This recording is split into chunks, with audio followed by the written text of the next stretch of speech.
because it's not an official meeting.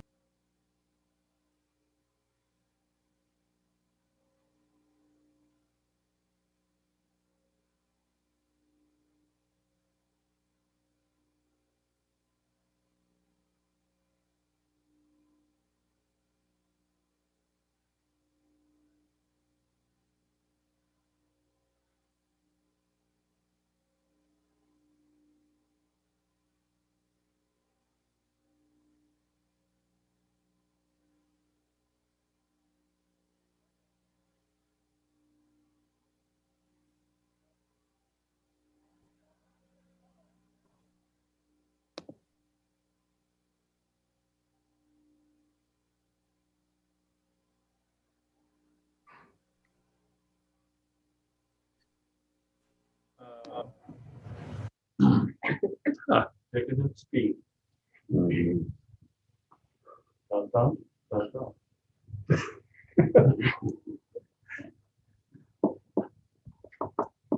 Not sure.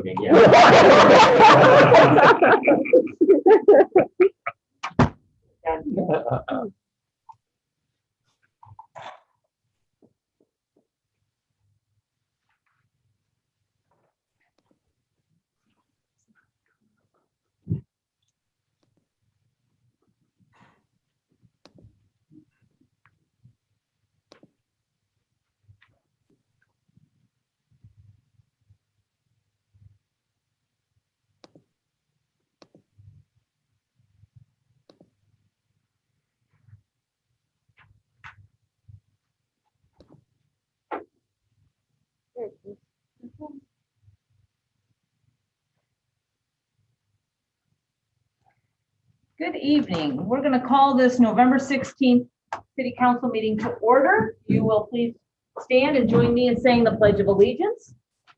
Pledge allegiance to the flag of the United States of America and to the republic for which it stands, one nation, under God, indivisible, with liberty and justice for all. Thank you. Okay, could you please call the roll? Councilmember Hewlin. Here. Parker. Present. Kling. Here. Schroeder. Are here. Sorry, I do that every time I listen in. Southall. Here. Marchant. Present. Mayor Pepper. Here. And then I think also joining us by Zoom is Councilperson Gwen Schroeder and then Doug Bolton, our city attorney. Thank you for being with us. All right, first item on the agenda is, of course, our open forum, public comment. Anybody here wishing to speak on something tonight? Okay, Jackie, have you received any? I have not. Okay, all right. Then I think we can move on to our consent agenda. All of you should have received information on what's on the consent agenda. Motion to approve the consent agenda. Okay. Second. Okay. Jackie, can you call the roll, please? Councilmember Hewlin. Aye. Parker. Aye. Kling. Aye. Schroeder.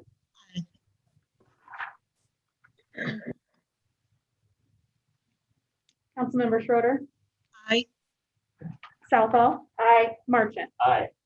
Motion carries. Thank you so much.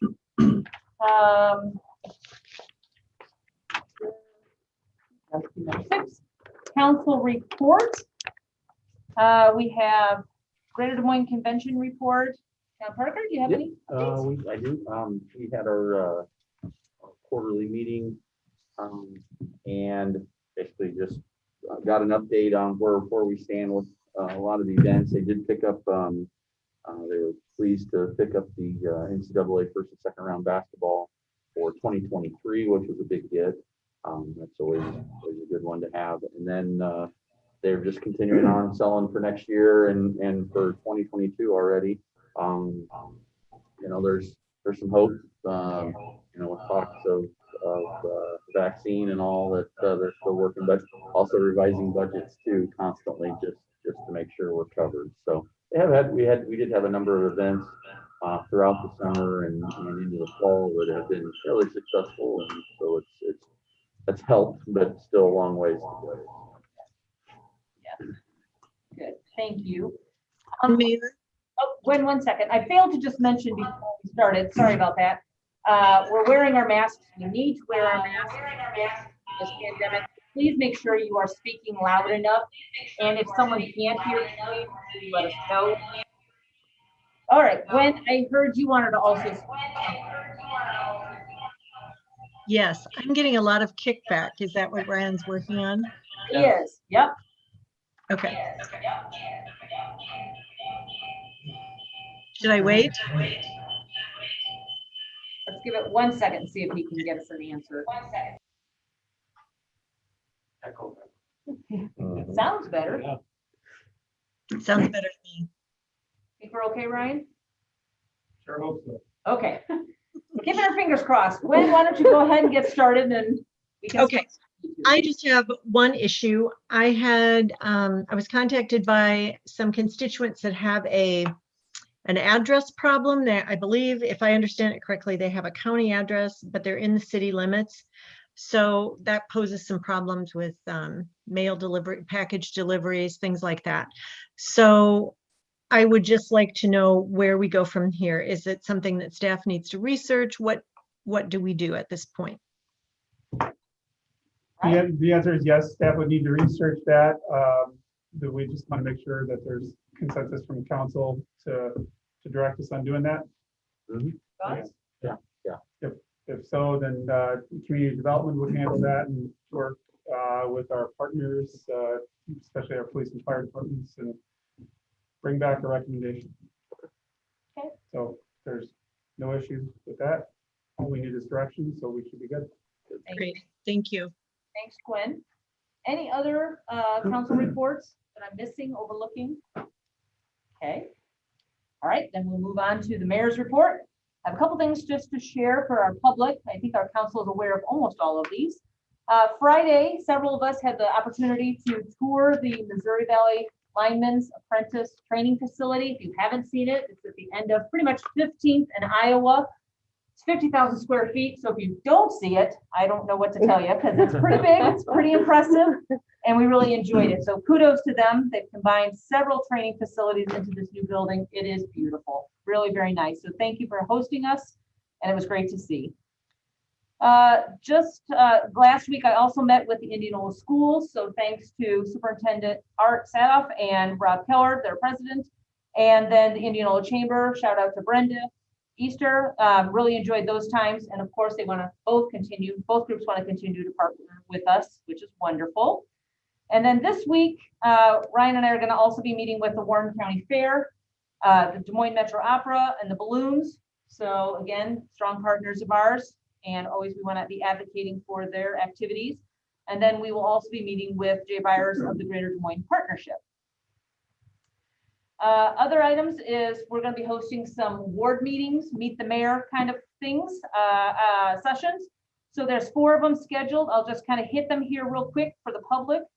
They're going to be spread over 2 weeks. These are all going to be on Zoom. So again, trying to be very safe during this pandemic, but you're more than welcome. Please attend your ward one.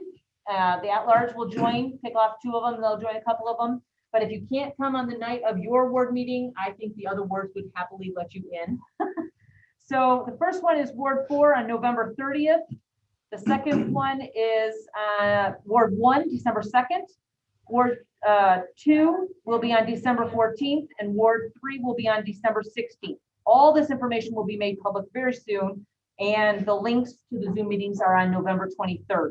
So we hope you can join us. Again, we'll do some brief introductions, go over a few things, and then happy to answer questions. So hoping you can join us. I know it's a busy time of the year, but it's always nice to reach out and talk to our constituents.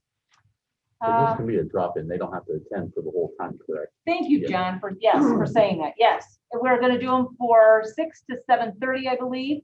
And so, yes, you can come for 10 minutes. You can stay the whole time. You can ask your 3 questions and get off if you want. That's fine too. Yes, thank you. I've also asked Greta to continue as Mayor Pro Tem, and she graciously agreed. So thank you very much. Appreciate that. And then I just wanted to let you know that I've had a follow-up conversation with Adam Boyce with IMU's board. And I think as a way to improve the lines of communication, I've asked that they send a representative to each of our council meetings moving forward to give a report. Council, are you okay with that? So that would be starting December 7th, and then every time we meet, they could just give us an update, again, so we can keep these lines of communication open. I think it's a great idea. Yeah, thank you. Okay, Wonderful.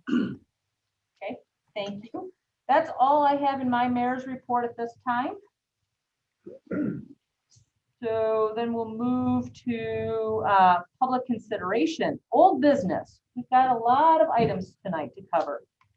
So the first one is West 2nd Avenue Properties. The first thing is we're gonna have a public hearing, so I need a motion to go into the public hearing, please. Move to approve. Second. Okay. Jackie, can you please call? Councilmember Schroeder, Aye. Southall, Aye. Marchant, Aye. Hewlin, Aye. Parker, Aye. Kling. Aye. Motion carries. So we're moving into a public hearing on the request to rezone 506 and 508 West 2nd Avenue from C2 Highway Commercial Zoning District to R2 Single and Two Family Residential Zoning District. Anybody here tonight with us? Or, I'm sorry, Ryan? Yeah, Bananas? Mayor, members of council. So I'm just gonna flip through the slides. What we've asked for is our department heads to, as best as they can, attend via Zoom. So that way we're allowing for extra social distancing opportunities. So Charlie's on Zoom, and I'm gonna turn it over to him. He'll, if he needs to share his screen, he can, but he can speak to this. Charlie, go ahead. Yeah, Ryan, thank you. Mayor, members of the council, Charlie DeSalle, Community and Economic Development Director. Just to summarize the 4 items under this here, one, as council is aware, we did get an offer a few months ago on our last remaining D&D lot. We started the process of going through that. However, last week we were notified by the potential buyer that they wish to back out of the sale due to political reasons, as well as the current cost of lumber that is being incurred across the country. So as that, you'll see that the 2 public hearings regarding the sale and the development agreement as part of the sale have been canceled. However, the rezoning that was a part of this D&D sale is still proposed to go forward. You'll see on the screen here above the 3 properties in red there. The 2 that are on the west side of this are owned by a private property owner, and then the one that is outlined in blue is owned by the city. The private property owner did indicate that they wish to move forward with the rezoning from the C2 commercial district to the R2 zoning district. And I would recommend that the city also do the same in moving forward with the rezoning to residential. You'll see here again on the screen that the rezoning to residential, it's going to take that little pocket of commercial zoning along West 2nd Avenue out of there. It will make it match that yellow color. That yellow color surrounding is part of the R2 zoning district. And as we've gotten indication through this on the market, it is much more of a marketable piece of ground as a residential rather than commercial. So we would recommend again going forward with the rezoning, but as of now, the D&D sale has been pulled. And if there are any questions, I would be happy to answer them.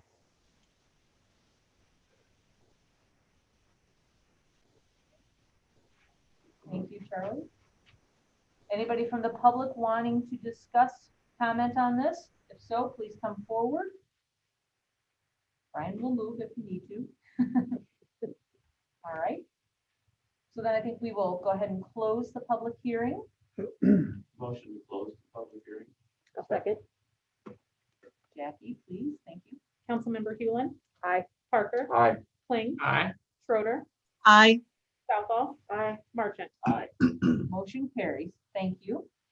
So then we do need to still have the first consideration of an ordinance rezoning land generally located at 506 and 508 West 2nd Avenue from C2 Highway Commercial Zoning District to R2 or R3 Residential Zoning District. Move to approve. Second. Okay. Jackie, Councilmember Marchant, Aye. Hewlin. Aye. Parker, Aye. Kling, Aye. Schroeder, Aye. Southall. Aye. all right, motion carries. Thank you. So then we don't need to have the 2 public hearings as Charlie said, because the person has backed out, so those were noted here as canceled, but they were already put on our agenda, so we just want to make sure everyone is aware. All right, so then we will move to our second budget amendment. We need to have a public hearing for the fiscal year 21 second budget amendment. Motion to go into public hearing for the second fiscal year 21 budget amendment. There we go. Second. Perfect. Jackie, can you please call?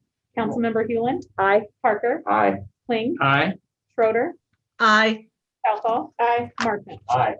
Great, motion carries. Thank you. Andy, I see you're here. You're gonna give us a little information, please. Good evening, Mayor, members of council.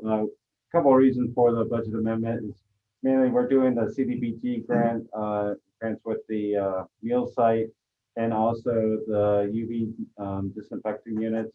Couple other things, there's the fees for the bond notes that we'll be doing tonight, and then also the YMCA repairs that the council went forward with last year, but I think we didn't get the wall repairs done until this fiscal year, so we had to put them on this fiscal year budget. So, any questions? Can answer for you. Okay. Thanks for Thank the you. explanation. We appreciate it. Anybody else here wanting to discuss this during the public hearing? Hearing none, seeing none. We'll close the public hearing. Second. Okay, thank you. Jackie, would you call the roll? Councilmember Marchant, Aye. Hewland, Aye. Parker, Aye. Kling, Aye. Schroeder, Aye. Southall. Aye. Great, motion carries. Thank you. So do we have a resolution then to approve the second amendment to the City of Indianola fiscal year 21 budget? I so move. Second. Okay, it's been moved and seconded. Jackie, can you call the roll, please? Councilmember Schroeder, Aye. Southall. Aye. Marchant, Aye. Hewland, Aye. Parker, Aye. Kling.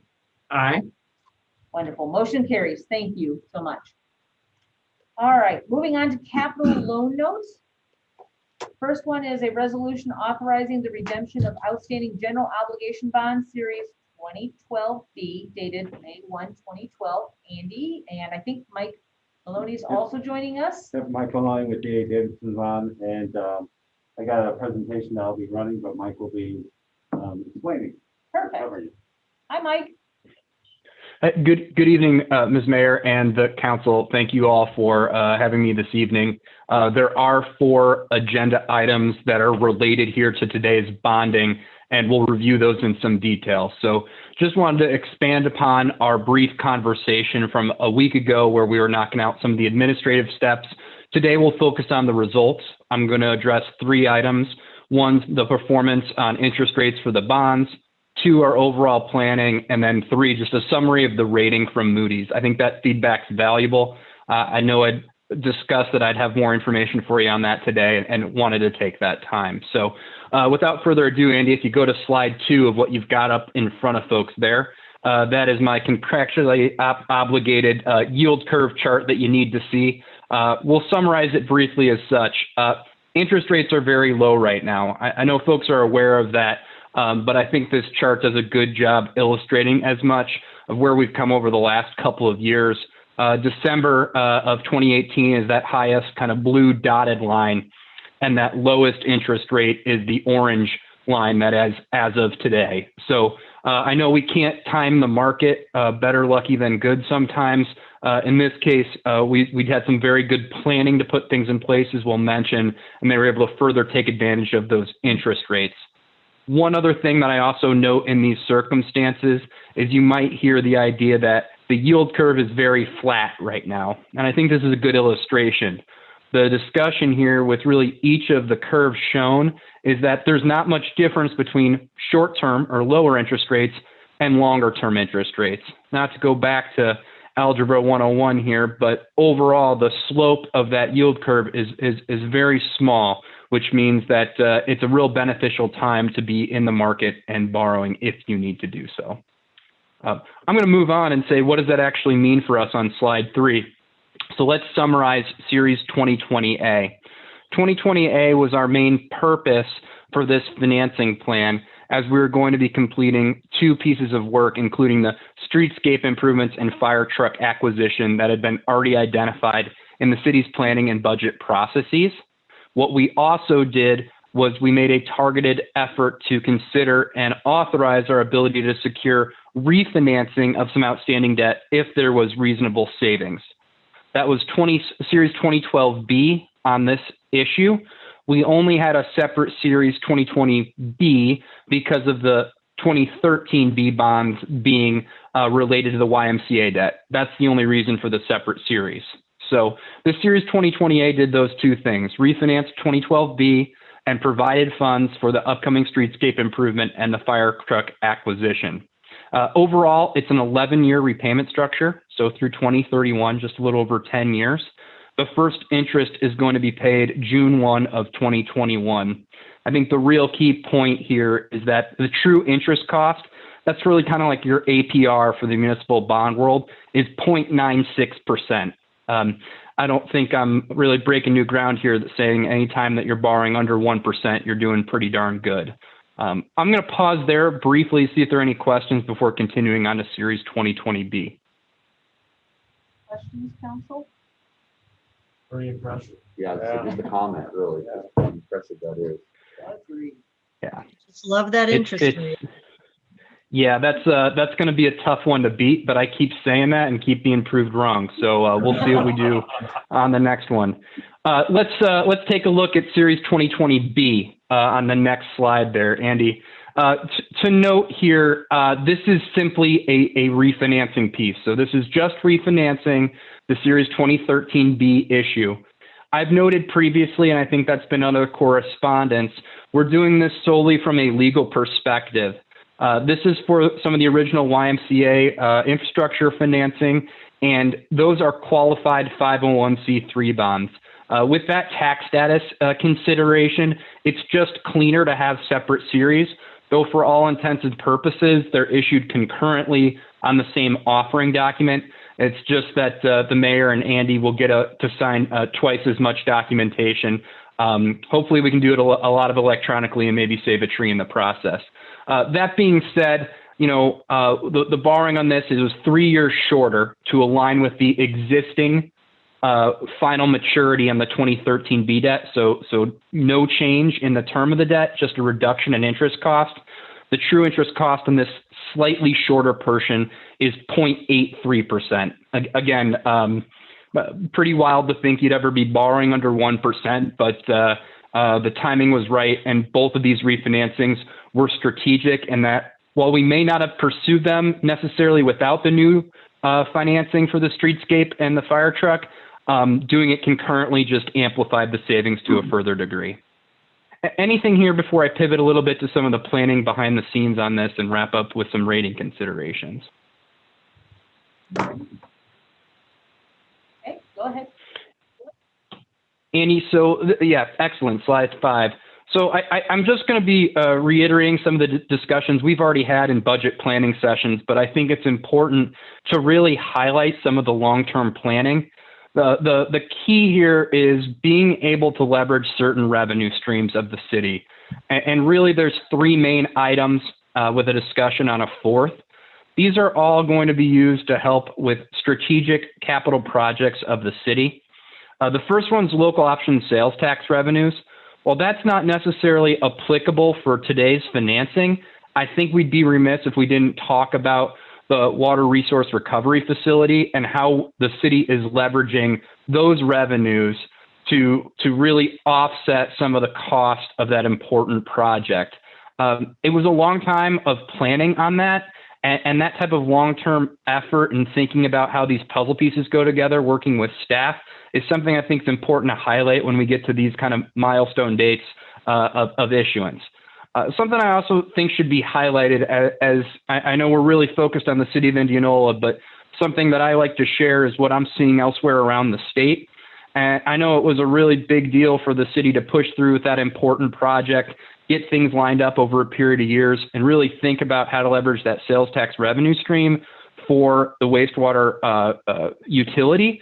I can tell you now that this city is a model for other communities in that effort. It's something that other folks want to do. Maybe they can't do it as efficiently and effectively as Indianola has, but it's really a thought process that's been entered into what we've seen for other county seat type towns around the state. Perhaps you're aware of that, perhaps if not, but I thought I might be able to just share that with the council tonight for your benefit. The second big piece is urban renewal or TIF revenues. You've gone through some of the TIF work and made sure you have some eligible projects like the Streetscape project. It is expected that that portion of Series 2020A will be repaid with those TIF revenues. So that's built within those same structuring targets that we talked about. You know, Andy and I try to stay pretty conservative with our assumptions. So these final results are a bit better than what was anticipated. It would be a little bit wild for us to plug in sub 1% rates for that planning. But that just means there's going to be some more cushion in there. So very happy to see that positive result. But this is, again, something that we've been modeling and planning for some time. It's just the execution of that, which makes it a very easy process from budget cycle to budget cycle when we follow through accordingly.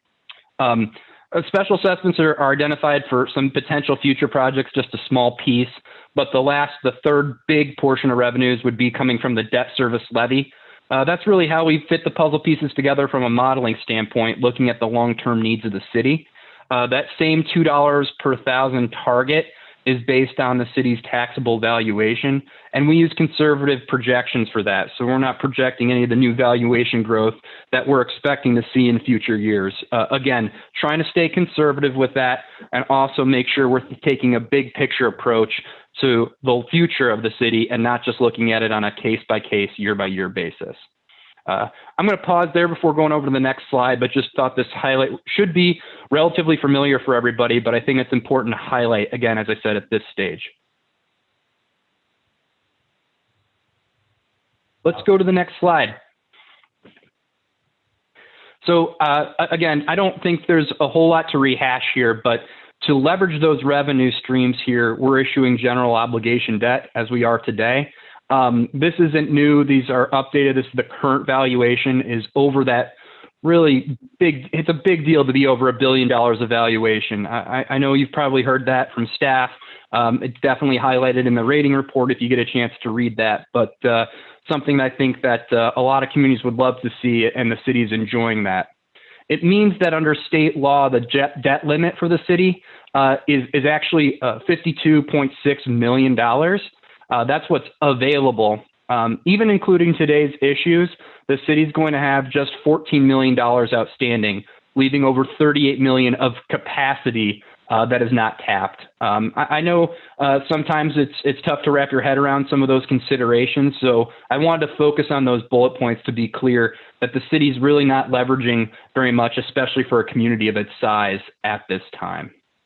I'm going to continue on the next slide before pausing for some additional questions and turning over to the rating information. So again, these are highlights that we provided during the last budget period, but I thought it was worth reiterating.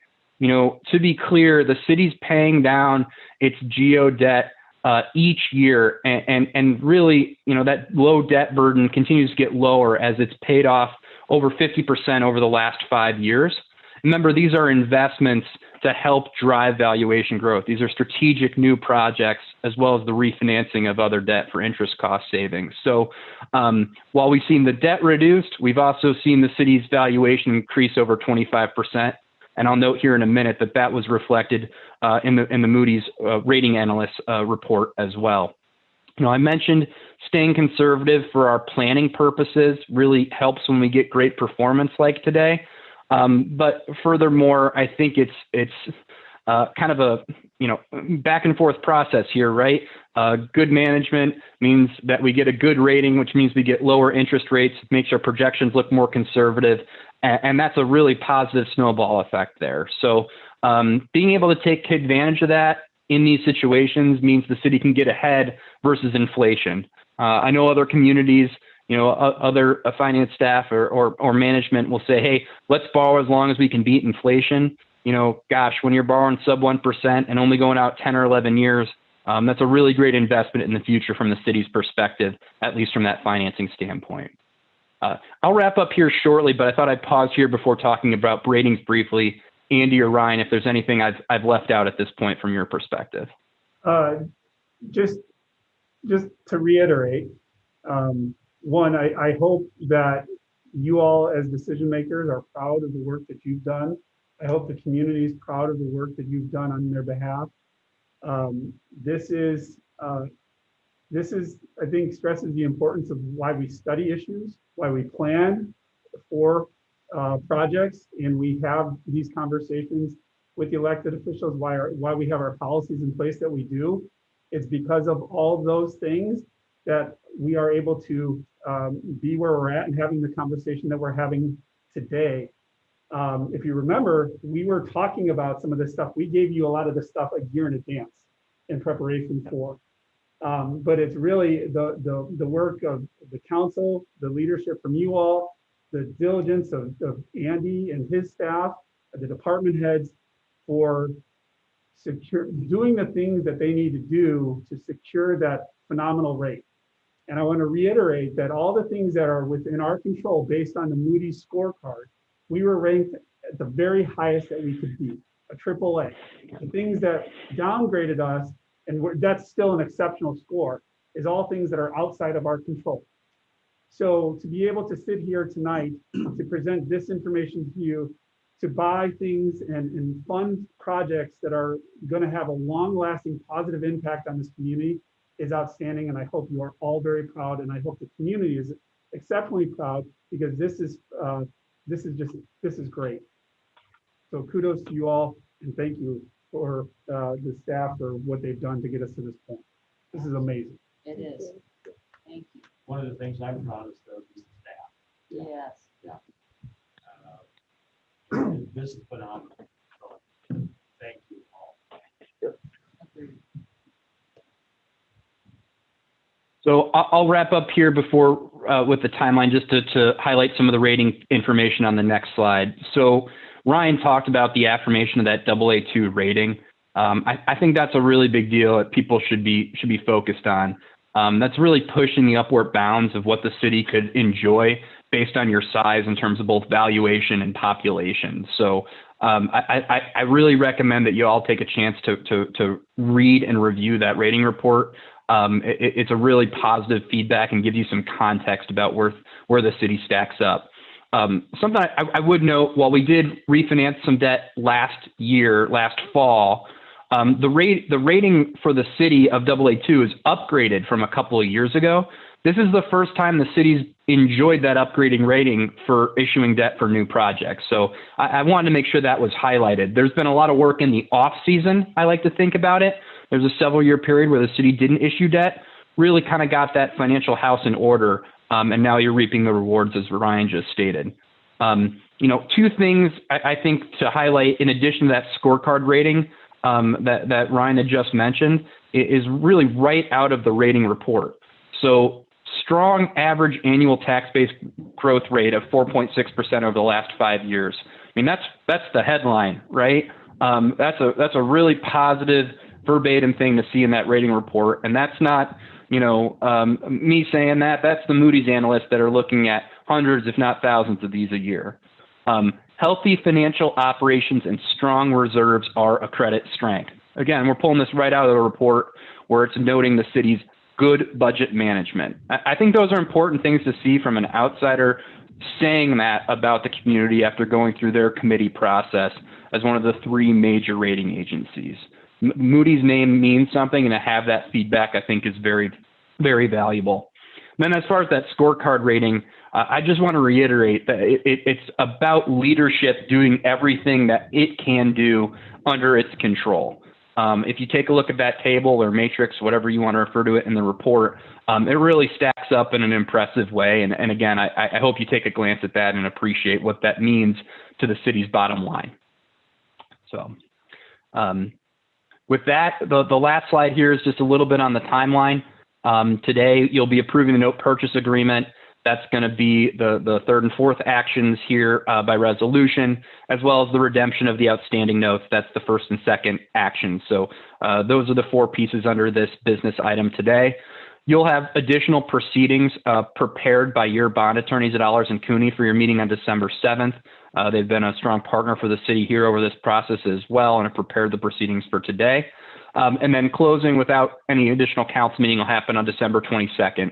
That timeline between these meetings is all prescribed per your bond attorney's recommendations. Very comfortable. We'll get all the administrative steps knocked out with a smooth closing and redemption of the outstanding debt there in December for you.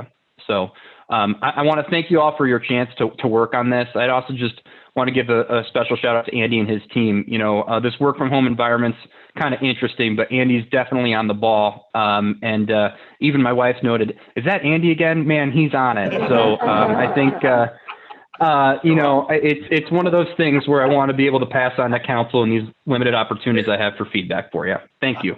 Thank you, Mike. Thank you. Hey, Mike, thanks for making. Yep. Complicated information, quite easy to follow. Yep. You did a great job. Thank you. Yeah, thank you. I appreciate it. Ryan still wants me to put 2 more graphics in there for the next one, though. You don't always listen to Ryan.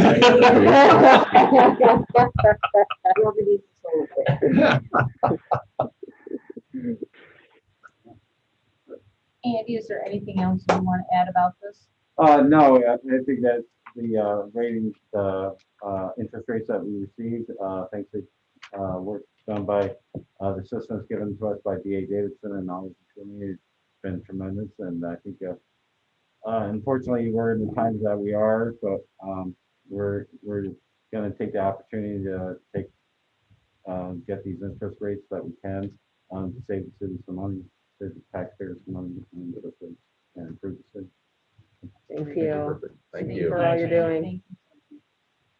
Jackie, I need to ask for a point of clarification. We have not done a resolution yet for 3A, correct? Okay, that's what I thought. So we just got all our information. We can now move into motions. Move to approve. To be clear, Bob is moving that we, resolution of authorizing the redemption of outstanding general obligation bond series 2012B dated May 1st, 2012. It's been moved and seconded. Please call the roll. Thank you. Councilmember Hewlin. Aye. Parker. Aye. Kling. Aye. Schroeder. Southall. Aye. Marchant. Aye. Motion carries. Thank you. Do we have a motion for a resolution? To authorize redemption of outstanding general obligation urban renewal bond series 2013B dated January 19, 2013. Second. Excellent. Thank you.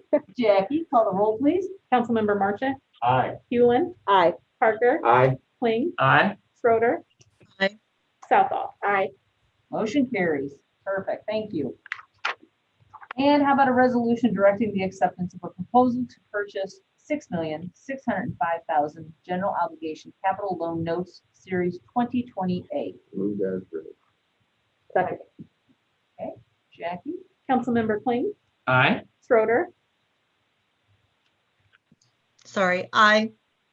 Southall. Aye. Marchant. Aye. Hewlin. Aye. Parker. Aye. Great. Motion carries. Thank you. And then a resolution directing the acceptance of a proposal to purchase $2,925,000 general obligation refunding capital loan notes series 2020B qualified 501c3 bonds. So moved. Second. Okay, Jackie, please. Councilmember Parker. Aye. Kling. Aye. Schroeder. Aye. Southall. Aye. Marchant. Aye. Hewlin. Aye. Well, motion carries. Great. Thank you very, very much, team, for all of that. We'll move on to new business. We have a first consideration of an ordinance amending the recycling fees to account for the increase being implemented by Waste Management.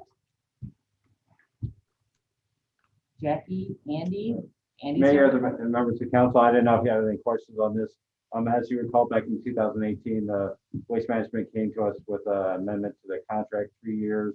And they had built in an increase each year, 10-cent increase. So this is just a 10-cent increase. That's mainly just a pass through with the contract that we're under. Thank you. Thank you for explaining. I move to amend the recycling fees to account for the increase being implemented by Waste Management. Second. Okay. Perfect. Thank you. Jackie, please. Councilmember Marchant. Aye. Hewlin. Aye. Parker. Aye. Kling. Aye. Schroeder. Aye. Southall. Aye. All right, motion carries. Thank you. Next item is a resolution approving a request for an alternative method of approval for a site plan for Vice Construction located at 2500 West Second Avenue. Charlie, I think you're going to talk about that, correct? Yes, thank you, Mayor and members of the council. Again, Charlie DeSalle, Community and Economic Development Director. You'll recall at your last meeting, actually, there was another alternative site plan approval for this site plan that was to use gravel parking. The item you should see here on the screen as well as on your projector there shows what they are proposing. Rather than meeting the design standards, which says that you have to be 100% brick or EPIS or other like material on the highway side, they are proposing less. The unique thing about this building is that it is about 450 feet set back from Iowa Highway 92. The way the code reads is that as long as the property is adjacent to the highway, it has to meet the design standards. So if a property along the highway is 100 feet deep, it has to meet the design standards. If a property along the highway is 600 to 700 feet deep, it also has to meet the design standards. So since this proposed building is set so far back, and again, you can see it here on the screen, and then if you see here on the screen, you can see this white building right here. It is proposed to be set back even further back than that. So from the, a person just passing by on the highway there, that building is going to be pretty hard to see. So the commission did recommend approval of this, and their approval was conditional on another tree being placed here. And if you see this entry drive going into the site, it's conditional on another tree being placed on the east side of the road to further help screen that building from the right of way. One thing to note is as we continue to work with the DOT on replacing the trees along Highway 92, there is actually going to be 4 additional trees proposed at this point to be located in front of this building. So that will actually provide even more additional screening if this is approved. So that's a kind of a summary of that one. If there's any questions, I would be happy to answer them at this time. Questions, council?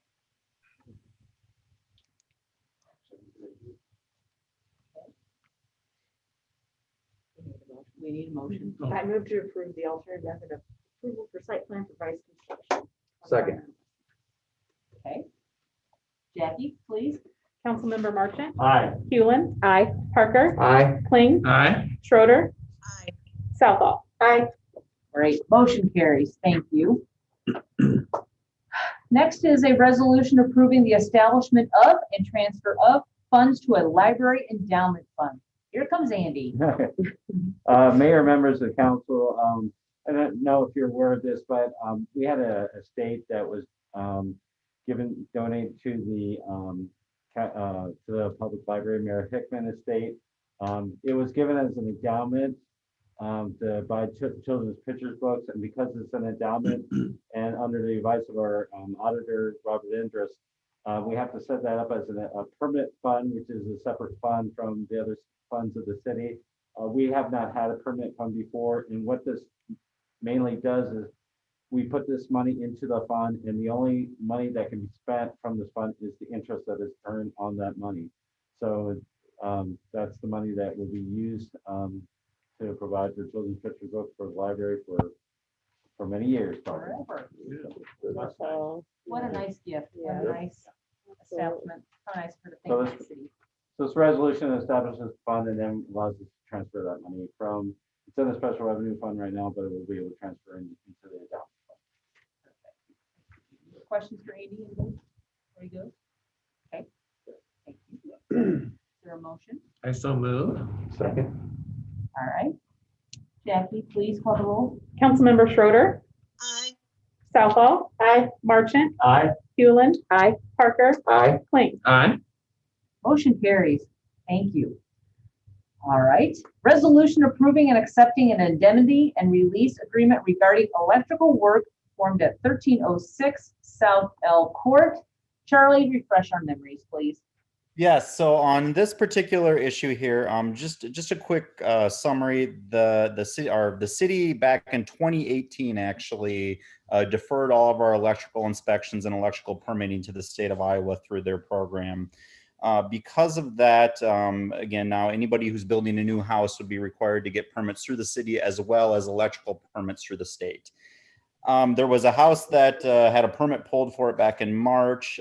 They did pull their electrical permit through the state. We went through the inspection process on that particular house, did all of the appropriate inspections. However, through the state, they did miss an electrical rough-in inspection. Because of that, the city was not able to issue a certificate of occupancy on the house because the electrical fine, or on the electrical final, the state never gave it a full pass. So we worked with this property owner and the electrician to come up with an alternative, and working through legal counsel to come up with this, essentially the release of any liability to the city if there is ever any issues that arise with the house. In return for this agreement being signed, then the city would issue a certificate of occupancy to this home that was recently built. So that's a summary of that, and I'd be happy to answer any questions. Any questions for Charlie? Thank you, Charlie. Is there a motion? I move to approve. Second. Great. All right, Jackie, please call the roll. Councilmember Southall. Aye. Marchant. Aye. Hewlin. Aye. Parker. Aye. Kling. Aye. Schroeder. Aye. Perfect. Motion carries. Thank you. All right. Moving then on to request for a plat of survey for the Van Ryswick Revocable Trust. I think there's a couple pieces here, so turn it to Charlie.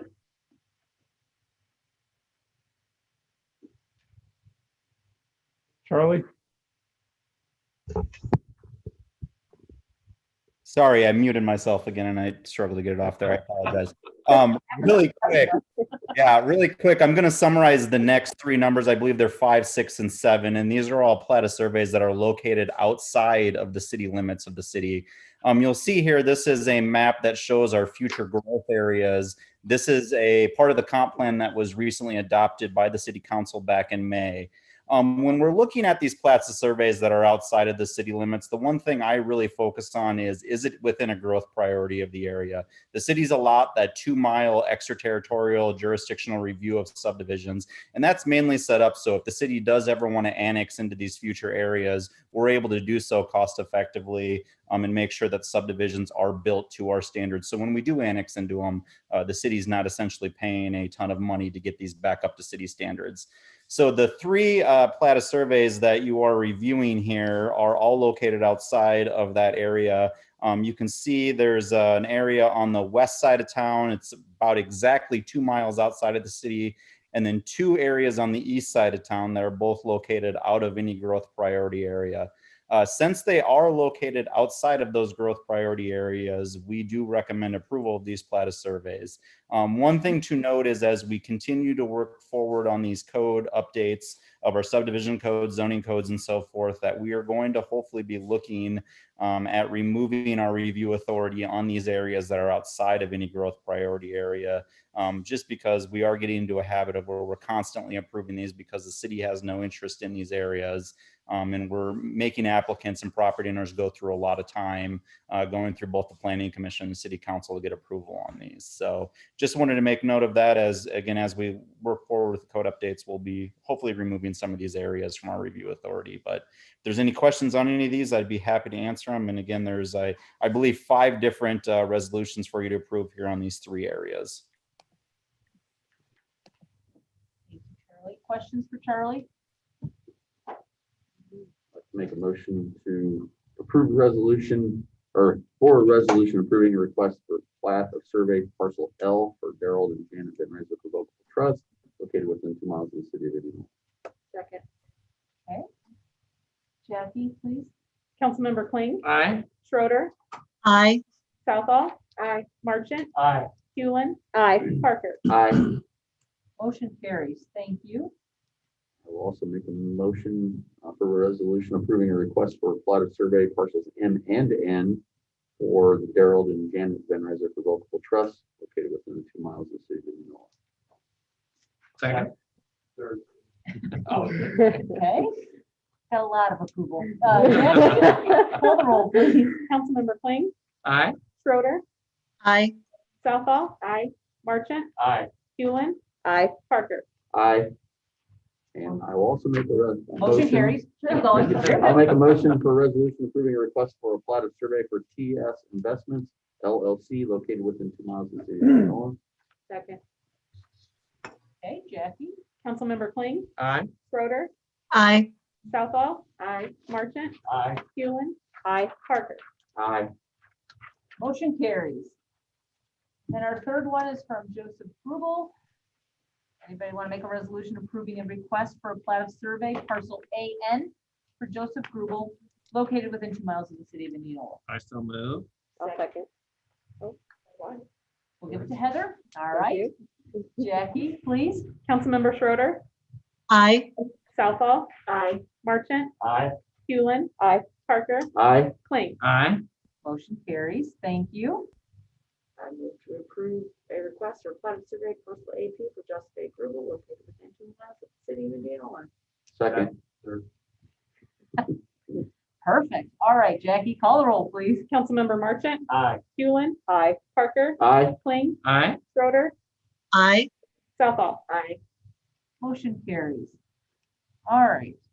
Number 8, resolution approving a request for a plat of survey for the Jeffrey and Gwen Schroeder Revocable Trust located at 1205 South O Street, Lot 23 of Deer Creek, Plat 2. I so move. Second. I have to recuse. I don't know if you want to know that now or when I vote. but- Yes, that's great. Thank you.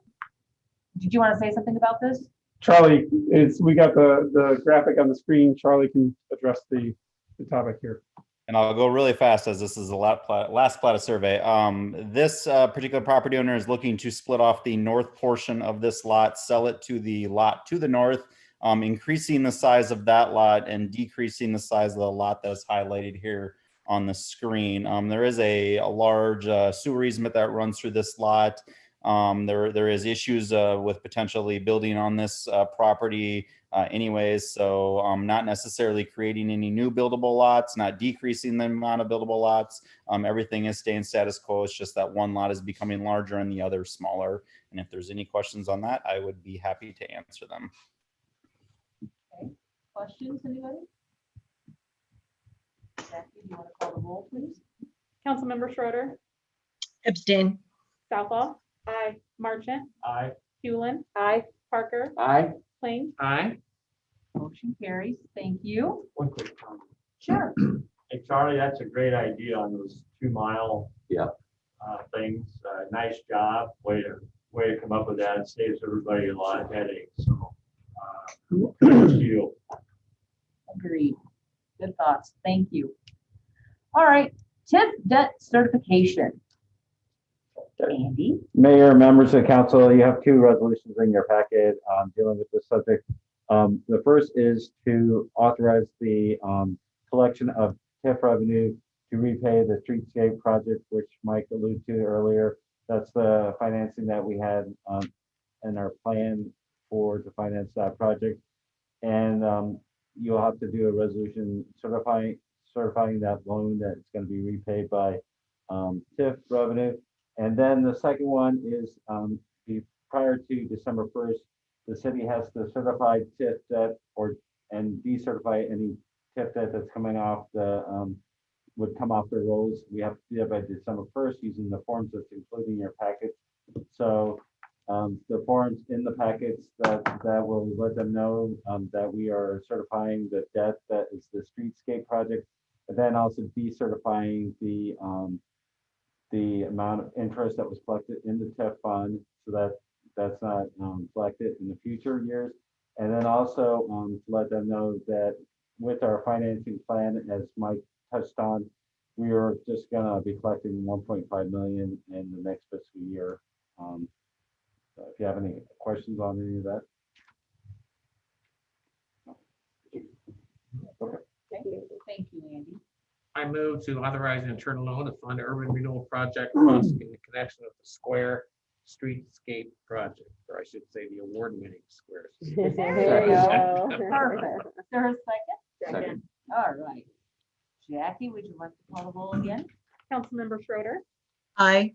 Southall. Aye. Marchant, Aye. Hewlin. Aye. Parker, Aye. Kling. Aye. Motion carries. Thank you.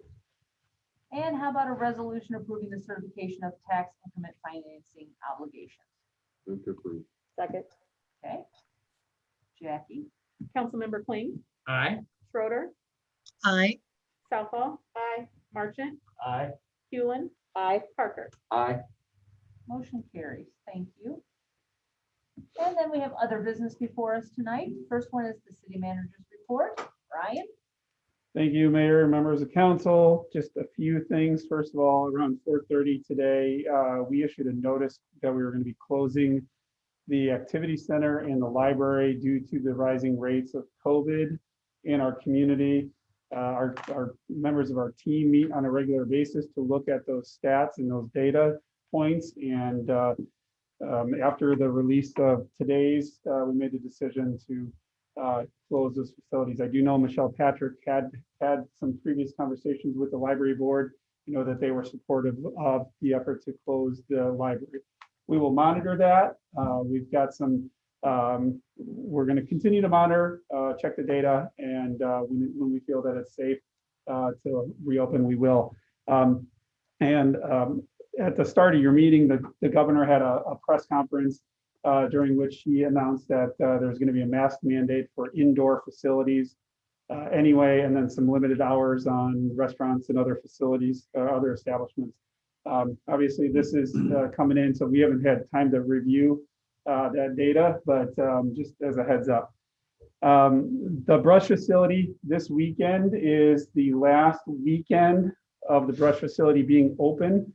If you recall, the council has given us authorization to, if we have an influx of calls from residents, we can add another weekend to that schedule. So we will monitor. Normally we get calls from folks saying, hey, and so we'll be aware of that. We'll be putting information in our weekly email and social media outlets, but that's that. And then just receive and file correspondence. Make a motion to receive and file correspondence from October 30th to November 6th, 2020, the weekly updates. Second. Okay, I think that one's a simple motion. So all those in favor signify by saying aye. Aye. Opposed, same sign. Sorry, Gwen, didn't mean to cut you off there. Oh, that's Motion all right. I'm just delayed. It sounds to me like I'm right with you, but I must be delayed. Fine. Motion carries. Thank you. Thank you, Ryan, for that update. And then we have a resolution setting a public hearing on a proposal to vacate a public street. Motion to approve. Second. Charlie can handle this quickly, Charlie. Yep, really quick. Simpson the attorneys for Simpson College contacted us on this one last week. Issue with this is that they have no record of the city ever vacating the street that we have highlighted here on the screen above, which there are two different buildings located over. This subdivision was platted back in the 1800s. Hard to say exactly when this may have been vacated, if it ever was officially vacated, but as part of a bond updating process, they are asking us to officially vacate it, or at least reassure our vacation on this. So this is not any action tonight. We're just setting the public hearing for the next council meeting. What if we wanted it back? I'd go to Doug Fulton on that one. Okay. You're just setting the public hearing. Right, okay. Thank you for that info. Jackie, you want to call the roll? Councilmember Hewlin, Aye. Parker, Aye. Kling, Aye. Schroeder, Aye. Southall. Aye. Marchant. Aye. Great, motion carries. Perfect. I think that covers our business for this evening. Thank you all. Do we I have a move to motion? adjourn. Second. Okay, all those in favor? Aye. All right, motion carries. Thank you so much. Council, do you want to take a 5-minute break? Okay, before we move into council study, let's try to do that. Can we do it in about 5, 6, 7 minutes? Yep. Perfect. Thank you very much.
November 16th council study meeting. Thank you all for being here. We're going to start with Michelle giving us a library annual report presentation.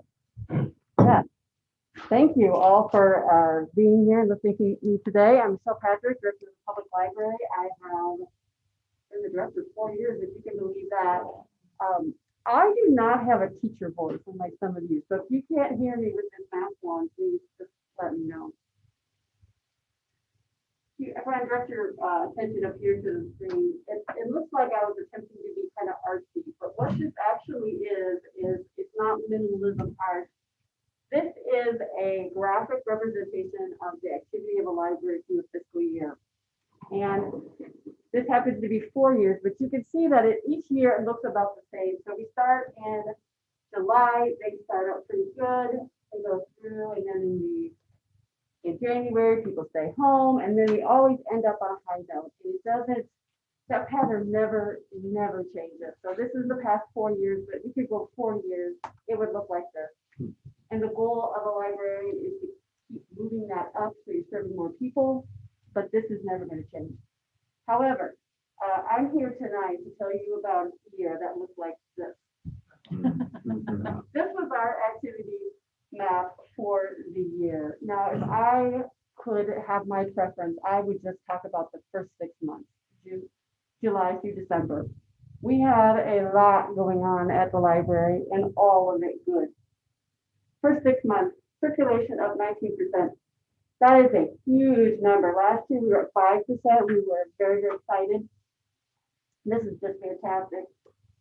Programming of 17%. Also just a great number. What do you attribute to that increase like that? Circulation, some of it was just overall circulation up also, but the big gains were in surprisingly DVDs. We almost doubled DVD checkouts. Games, we started circulating kind of old school board games. Those have really become popular again, and also ebooks. So that programming, we're not really sure. Programming across the board, so there's not a single something right we were doing there. We were just pretty much all of our programming was just doing fantastic. The big project through the fall that we were really working on was wrapping up our strategic plan. So we had done all of the community input over the summer, talking to a lot of people. We did surveys, focus groups, and we gathered all that input. And then once we had that community input, doing the strategic plan was pretty easy. I'll talk just for a moment. I'll keep this very brief. The first thing we discovered in talking to people was that lots of people are unaware of all that the library has to offer them. And that was a real wake-up call for us, in that we have to be very, very strategic in our messaging. So it doesn't do you any good to be offering great things if no one knows that you're doing them. So create awareness was the first one. Increase access. Those goals focus on folks who are not using the library or are using a library in another town instead of their own. So we spent a lot of time talking to people who don't use the library to find out why. And so all of the goals under that one focus on getting more people to use the library. But by and large, the most feedback we heard from people was about the library building itself or the space around it. So for lack of a better word, criticisms or things they wish we would do. Not so much about the library itself, but the building. There were things that they wanted us to change about the building, or they wanted us to add pieces to the building. And even not just the building, but the outside, the green space.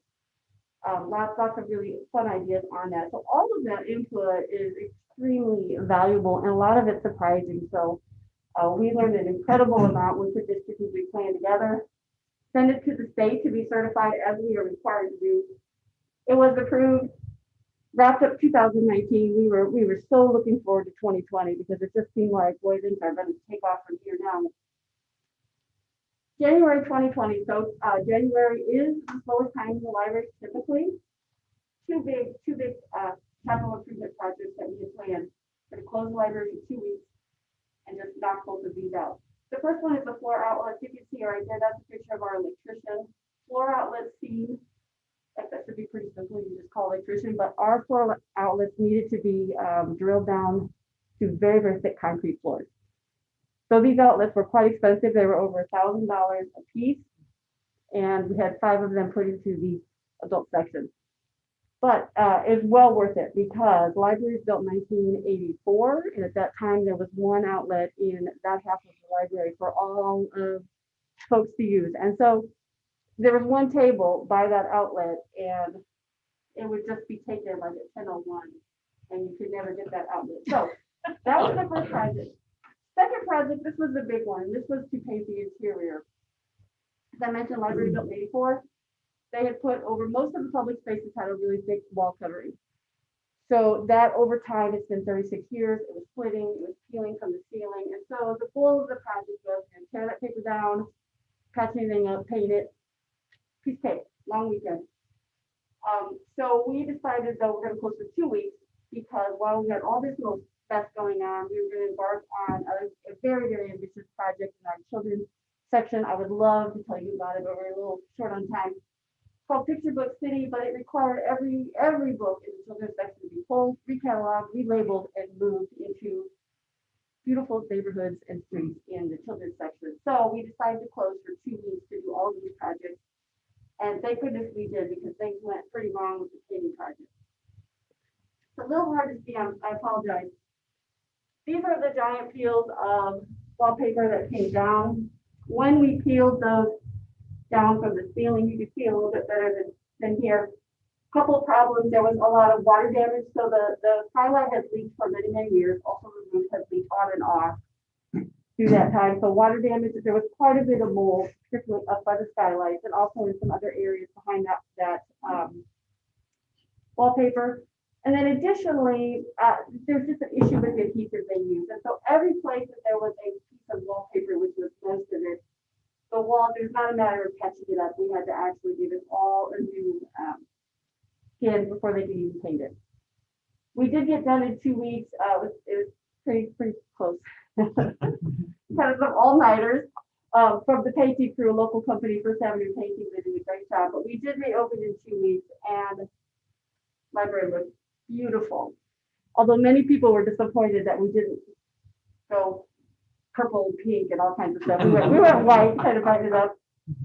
Before I move on, any questions about those capital improvement projects?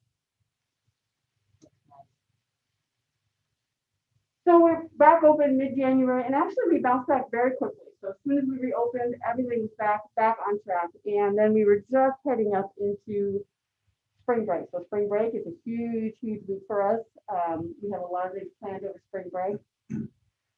But in conjunction with the other city buildings, we closed the library building on March 18th. So then pretty quickly our response to it was, of course, to do curbside pickup. You can pick up your hold. We moved all of our programming online, which was a big jump for us. We didn't have the equipment or the experience or really the skills to do it, but we figured it out pretty quick. And then also we began shifting some of our funds that we earmarked for physical books into ebooks because ebook usage hit record highs, and so we attempted to adjust it that way. And so that graph now explains why our year was so crazy. The painting, the COVID, June 15th, almost 3 months later, we did reopen the building. We wanted the building open as soon as it was safe to do so because we do have services that are very, very much tied to the building, particularly the public computers. So there are a lot of folks in our community who do not have access to computers on their own, and it's really hard to do day-to-day business without a computer. The digital divide is very, very real, and I didn't understand that until I was a librarian. So having the building open was very important to us. Now, having said that, of course, as you know, the building has closed again. We have made adjustments this time because we learned how important those computers are. Speaking of the building quickly, spent just a little under $83,000 on the building this year. Most of that in those capital improvement projects, but also you can see $14,260 in repairs. The rest of those expenses are kind of right on track with what we normally have. Repairs was the big one. Very minor repair to the sub pump, skylight, little over $1,000. I do want to say just a couple things about the skylight. It won't take too long, but the skylight, it leaks every time it rains, and depending on the kind of rain, it leaks in different places. If it's raining really hard, it's up top. If it's raining softer, there's snow, it's on the bottom. We only call to repair it when the leaks are very, very bad, and this was one of those. Having said that, it is getting to the age where there is, it's not the panes that are the problem, it is where the metal structure connects to the building. There are two places on the west side, page 7, 8, and 3, and 4, which are at the point where we're going to have to tear them apart and rebuild them. I wanted to get an estimate for you so you would hear that tonight, but we didn't get it done. When I know what that will cost, that will go on. You'll see that on the CIP, but it will be quite expensive. However, the skylight was not the problem. It's the HVAC system, $1,300 there. That is our picture of our boiler, although that boiler only had one repair this year, about $400. All the rest of it was the HVAC. And as you can see, if you take the cost of HVAC maintenance and the repairs, just last year it was $17,524 to keep that HVAC system running. I know you're all aware of that and you understand we have a plan for that eventually. So let's finish on some good news. This is a picture of the beautiful state library. It's closed right now, but if you get a chance, go see it. It's gorgeous. We achieved reaccreditation with the state level at Tier 3 status, which is the highest status a library can achieve. We've been here before, so that's not the point, but the state keeps raising the standards that we have. And most libraries are accredited, but it's very hard to get that third tier. And the important part, I think, for that accreditation, it's not based on outcomes. It is based on does your library have all the pieces there that can make it successful? And so it is not just the library stuff. It is, do you have enough parking spaces? Are your HR policies in place? Are you financially secure? Where's your funding coming from? Is your broadband fast enough? The education level of your directors, all those pieces. So while it is a library accomplishment to be accredited, it actually takes all these pieces from the city to help us earn that status. Congratulations. Yeah. Yes. I'm sorry, these maps are just killing me. What questions do you have for me?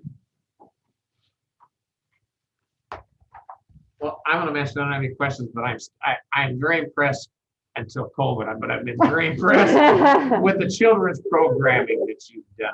I mean, I think that has made I think anyway, I would assume it's made a big difference on the usage. But I've been very impressed with that. I know you feel bad, a lot of us do with COVID, what that's done. So anyway. Thank you. Thank you for your kind words on that. Children's librarian Janice Comer does a great job. Fantastic job. Any other questions for me? All right, thank you. Thank you for your time. Rough year, but we appreciate your efforts. And it's okay for our head librarian to have not a teacher's voice. You need to have a librarian.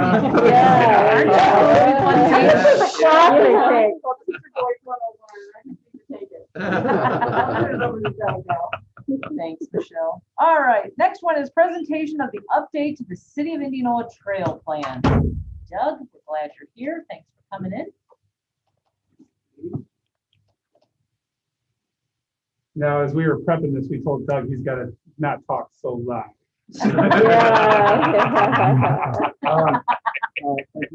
Thank you. Yes. Thanks for letting me come and update you a little bit on more fun things. As I was in the other room listening to the presentation, it kind of talks about how important it is to diversify all of our investment in infrastructure and everything else. So we talked a lot about the funding and how it's so great with what's going on financial wise. But as I'm sitting here going, okay, the library is doing this, right? But we're going to talk about trails, and they went like this summer. So it's important for us as a city to put all those things together because it's everything. It's a whole big puzzle part of everything we're doing. So that wasn't something I planned to say, but as I'm sitting here, this kind of went through my head. This is something that really is pretty important. So really quick, just kind of an update with the kind of the history of our trails master plan. Back in 2008, the Parks and Recreation Department put together a trail plan with the help of Snyder and Associates. Again, the goals are here talking about this complete citywide trail system with no missing connections. They also worked on development and cost estimates back then too. And then the best location of the trails with bridges, culverts, crossings, other development items, trying to keep the community walkable and connect those ways. So the next step in this was several years later. In 2018, we started working on updating the Trails Master Plan. In 2018, we updated the council on how the Parks and Recreation Commission had put together with some community input, using the 2011 City Comp Plan, using the 2008 Trails Master Plan, to talk about what we're going to do with the trail framework. And just kind of 4 major principles: making it more walkable, connect the school and public spaces, provide opportunities for recreation, and then also provide opportunities for regional connections outside of the community. So the Greater Des Moines Metro Trail System is one of the greatest in the country, and we want to be part of that to keep on expanding that as we keep going.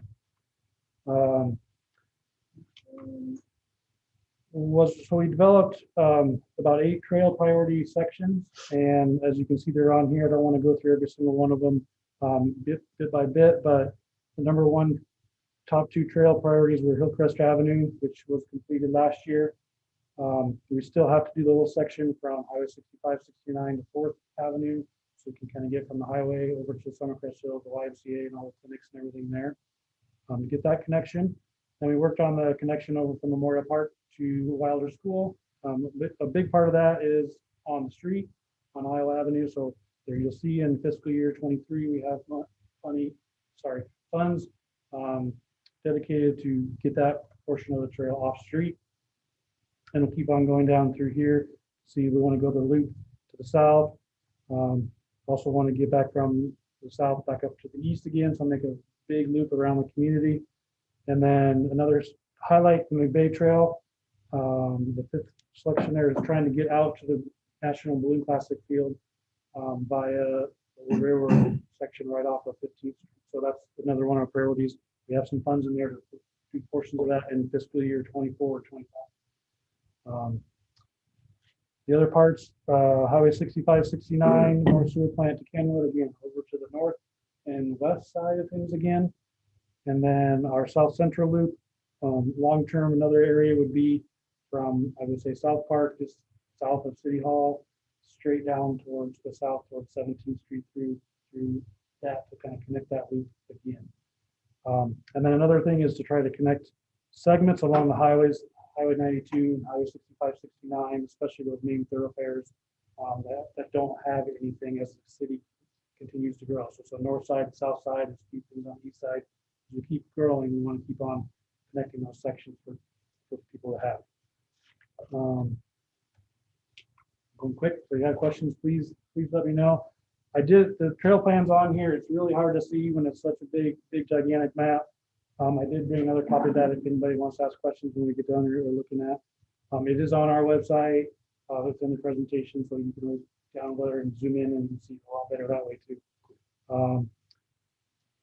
Part of our update in 2019 was update the cost estimates for each trail section, which have been included into the future CIP budget that we've been working through in the past several years now. So,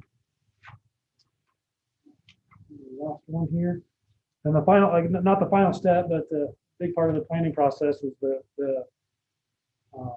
city comp plan update here back in May of this year, and we did use the trail plan as a part of to help with that. Obviously, community input is a part of that. Also using, as working with AP on the public works side of things, with the DOT when they do their regional funding for classifications, it talks about again Highway 65, 69, 92, those major arterials. Work on funding for other things in the future as well. So all of that is super important. I know I'm quick. If anybody certainly has questions about anything specifically.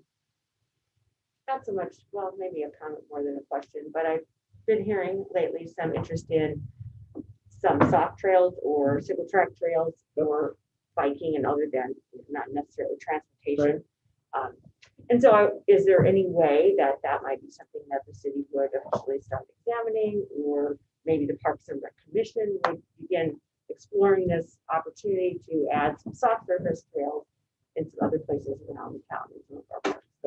So one of the things we're working on for this current budget cycle is a park master plan, which would address a lot of those kind of amenities in our parks, whichever park it would be or anything like that. So as we do that process, that's one of the things we want to get public input from, whether it's more off trails or BMX bike trails or anything like that.